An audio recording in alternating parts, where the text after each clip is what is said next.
Ok, irmão? Graça e paz. Olha que maravilha, mais uma terça-feira abençoada. De volta ao nosso PGM. Ok? E que estudo magnífico, né, irmão? Continuando a série que nós estamos falando em Atos dos Apóstolos, a ação do Espírito Santo na vida da igreja. E nós queremos lembrar apenas o seguinte, irmãos. Olha, nessa caminhada do Espírito Santo na vida da igreja, a gente percebe que houve um chamado do apóstolo Paulo, né, que antes era Saulo de Tarso, vocês se lembram disso? Homem perseguidor do evangelho, queria matar os crentes, prender os crentes, e de repente esse homem se converte. E quando Ananias tem aquela missão de orientar aquele homem, ele disse: mas Senhor, Ananias falou, esse homem ele tem perseguido a igreja, procurado matar os crentes, levando a gente para os tribunais. Aí Deus diz assim, Atos 9:15. Mas o Senhor lhe disse: vai, porque este é para mim um instrumento escolhido para levar o meu nome perante os gentios e reis, bem como perante os filhos de Israel. Aí Deus diz assim, olha, pois eu lhe mostrarei quanto lhe importa sofrer pelo meu nome. Ou seja, Paulo tem uma missão, irmão, de levar o evangelho aos gentios. Quem eram os gentios? Os não judeus, tá certo? Aquelas pessoas que nunca ouviram falar de Jesus. E já disse, é ele quem vai levar o meu nome, né, aos gentios, aos reis e ao povo de Israel.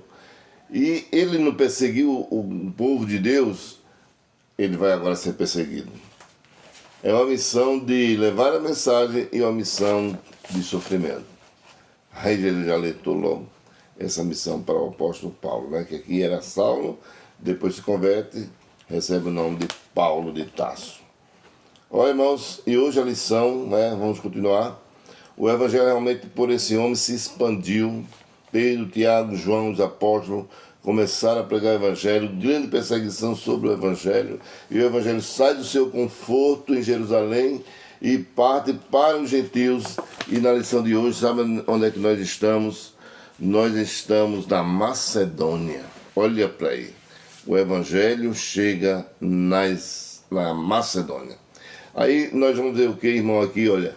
A igreja estratégica plantada na Macedônia. Quem é esse plantador de igreja? Paulo. Paulo, grande plantador de igreja. E ele vai aqui agora para Macedônia. Ele já está justamente lá na Europa, naquela região da Europa. Bom, vamos ver aqui alguns resumos desse estudo, não é certo?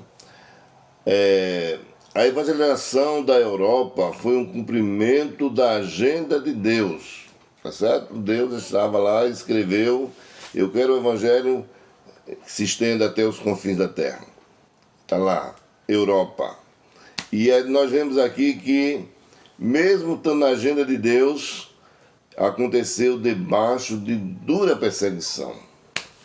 E o que é que nós vamos ver aqui, irmãos, e resumir aqui? Que os ventos da perseguição jamais destroem a igreja. Apenas aceleram o processo do seu crescimento. Por isso que Deus permitiu perseguição na igreja. Tá certo? Não pense que porque a igreja está sendo perseguida, ou você está perseguido por causa do evangelho, então o evangelho está sendo glorificado, o nome de Jesus está sendo glorificado e o evangelho sendo pregado. Ok? Aprendeu aqui? Vamos para outro resumo aqui. Tá certo? Aí nós vemos aqui, em primeiro lugar, a plantação de igreja em Tessalônica. Olha para aí onde o evangelho já vai por aqui, né? Tessalônica. Olha Atos 17, primeiro, o que é que diz? Tendo passado por Anfípolis e Apolônia, chegaram a Tessalônica, onde havia uma sinagoga de judeus. Jesus é tremendo, irmãos. Jesus sabia, né? A ação do Espírito Santo onde ele ia chegar. E Deus está aí trabalhando nesse sentido aí, ok? Em meio à perseguição. Então, vamos lá. Vamos resumir aqui. Tessalônica. Vamos para Tessalônica.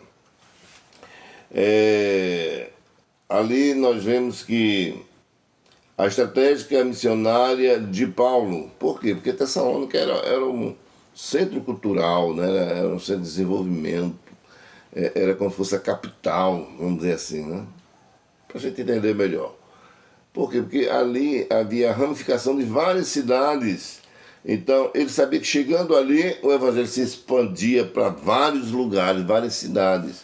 Então, era uma estratégia do apóstolo missionário. Chama-se a estratégia missiológica. Interessante, né? Vamos aprimorar isso no PGM. Então, a ponte de contato para a pregação do evangelho, tá certo? Antes de Paulo, Jesus usava a sinagoga como alça de acesso para o ensino do evangelho. Ou seja, qual era o ponto de contato da pregação? Sinagoga, lógico. Era ali onde os judeus se reuniam para estudar o decálogo, os pensamentos, os pergaminhos, a palavra de Deus. Se a gente fosse botar no dia de hoje, a Bíblia era ali para eles estudarem. Tá certo? E essa estratégia aqui que é usada por Paulo, tá certo? E para ter o contato dessa pregação através dali, que ali ele passava semanas na sinagoga pregando a palavra de Deus, tá certo? Então veja só, a gente vai ver um outro ponto muito importante aqui, que é a resistência à pregação, tá certo? Veja só, querido, onde a palavra de Deus geralmente é a resistência. Então, não há pregação do evangelho sem oposição, ok? Então, a mensagem deles não era provocar transtorno, mas transformação. Esse era o objetivo. Não era chegar lá e complicar o evangelho, mas assim, sempre há quem vai resistir à palavra, irmãos. Mas a palavra de Deus não traz transtorno, ele traz transformação.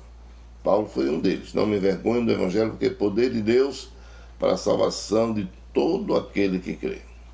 Ok? Veja que magnífico, né?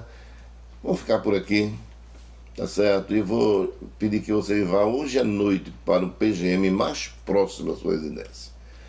Querido, mais próximo. Vá lá, vamos lá ter essa comunhão, aprender mais da palavra de Deus, né?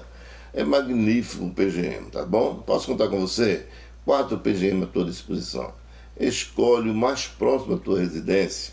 Olha, nós estamos ansiosos, né, para levar esse estudo, querido, porque esse estudo ele é feito, veja só, aprenda isso, para a honra e glória do Senhor Jesus. Amém? Posso contar com você hoje sem falta? PGM. Que Deus nos abençoe.